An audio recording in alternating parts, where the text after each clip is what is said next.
Abu Nawas dan ikan ajaib. Di suatu pagi yang cerah, Abu Nawas berjalan santai di pinggir sungai.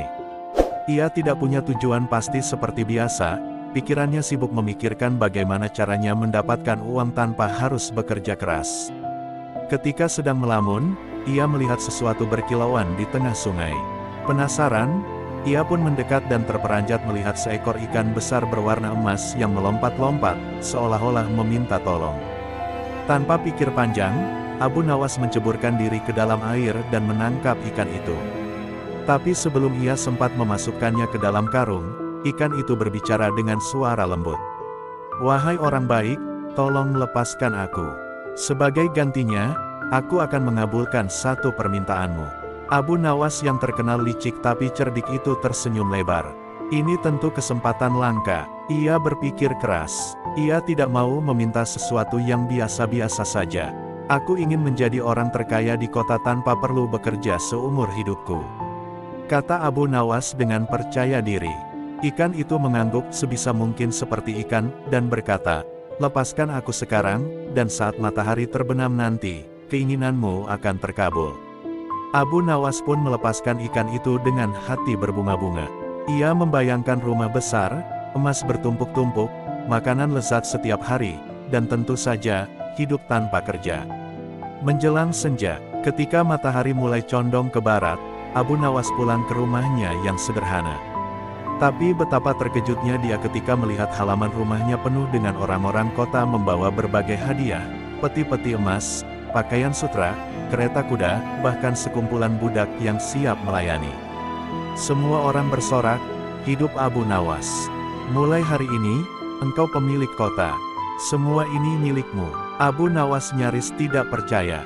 Ia mencubit pipinya sendiri, sakit.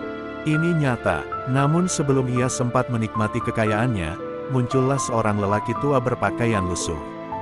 Ia membawa sebuah gulungan surat dan membacakannya di hadapan semua orang.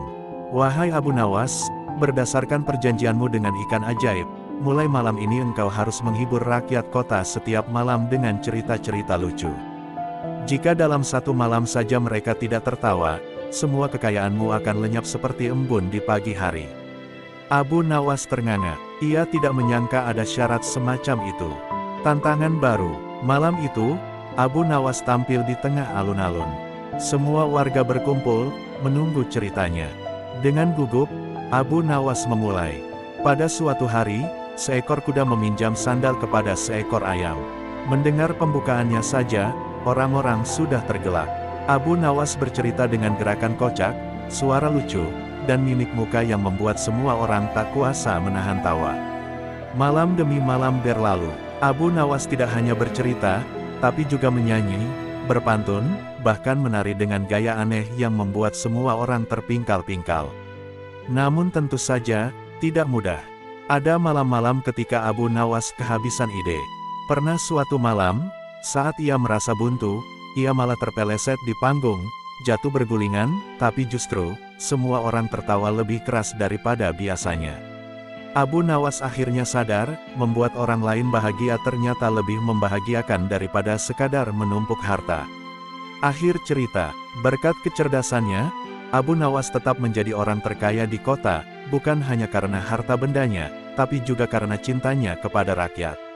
Ia menjadi simbol kebahagiaan dan kecerdikan.